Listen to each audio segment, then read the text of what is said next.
14 minutes to 9 o'clock, and I love what we're going to do next. No lie. Get it? Song before was Love Lies. No. All right. Fine.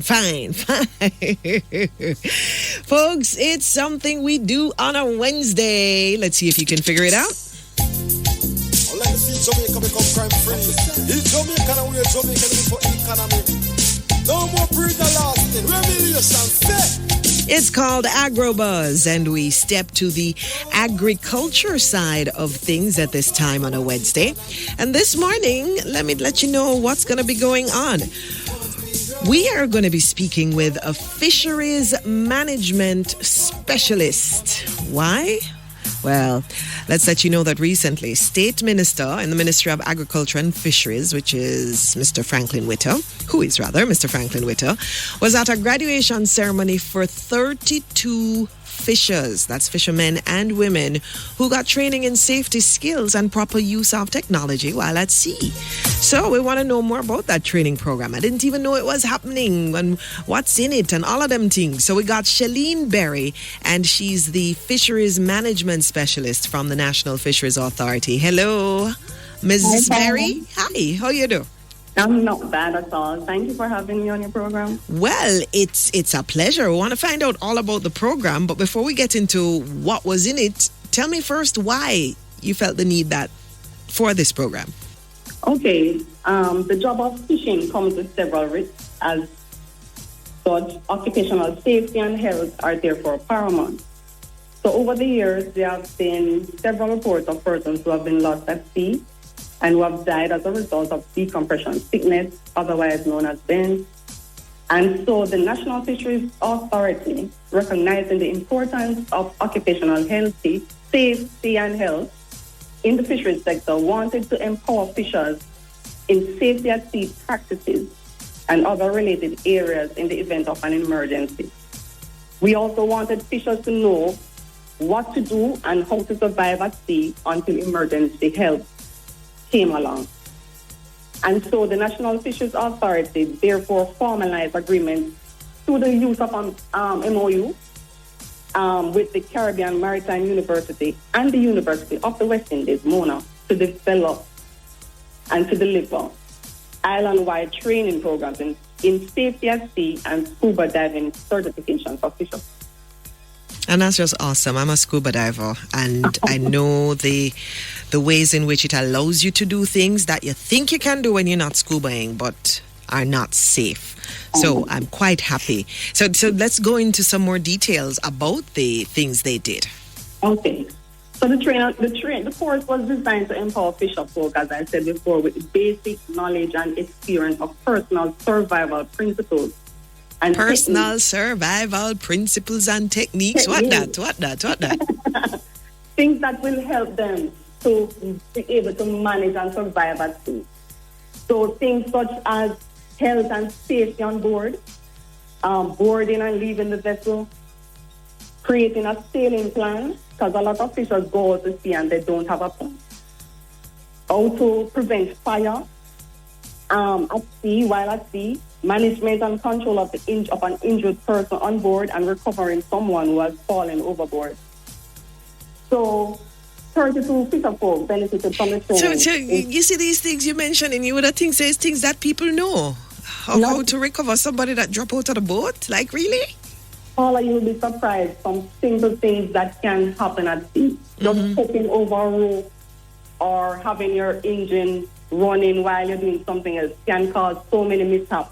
Okay. At sea. Some simple things, you would never believe it. Mm-hmm. So as I was saying before, 32 fisher folk benefited from the training in safety at sea island-wide, consisting of 3 cohorts of fishers over a 3-day period. And I must point out that gender inclusivity was considered when selecting the participants. And so we had a few women who participated, as well as youth, in the training, because as you might know, there are women who venture out to sea as well, not only men. Yes, ma'am. We know that there are those of us that go out there.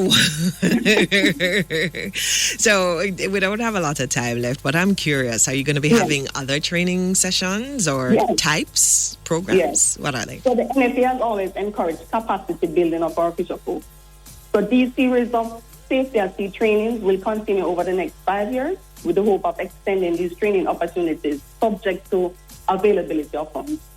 So on October 25th to 28th and November 8th to 11th, there's going to be another training in Scuba, which is self-contained underwater breathing apparatus training, which will take place at the Marine Lab in Discovery Bay, where 12 fisher folks across the island will benefit.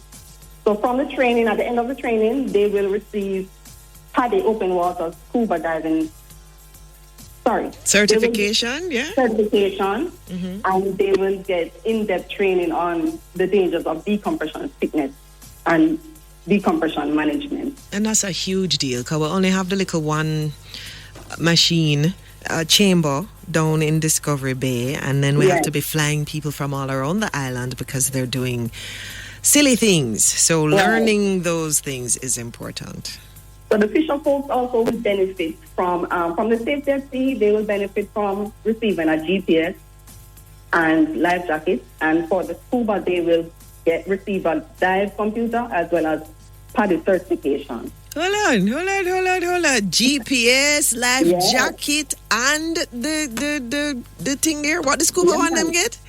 They get dive computers. Dive computers? Those aren't cheap. Not at all. That's pretty good. And the certification they can use anywhere to say they are properly trained in diving up to a certain depth. That's fantastic. Fantastic. Yeah, thank you very much, ma'am. No problem at all, and thank you for having me. Our pleasure. Folks, that's Mrs. Shellene Berry, Fisheries Management Specialist at the National Fisheries Authority. She spoke to the Memorandum of Understanding with the Caribbean Maritime University and the University of the West Indies. It's a 5-year memorandum, and the plan is to train about 40 youth per year, because we're placing that emphasis on occupational safety and health, as you heard her speak, of the 26,000 registered fishers. And if you want further information, you can visit the website at moa.gov.jm. They've got info on the National Fisheries Authority there. You can follow the Ministry of Agriculture and Fisheries on Facebook. Check them out on Twitter and Instagram, MOAFJM. Folks, this has been AgroBuzz. I tell you, I love Wednesdays. And if you did too, then next week, Wednesday, we do it again, 8:45-ish. Okay? All right. Once we grow once we hit. It is good for our economy. All the brand new talk out as we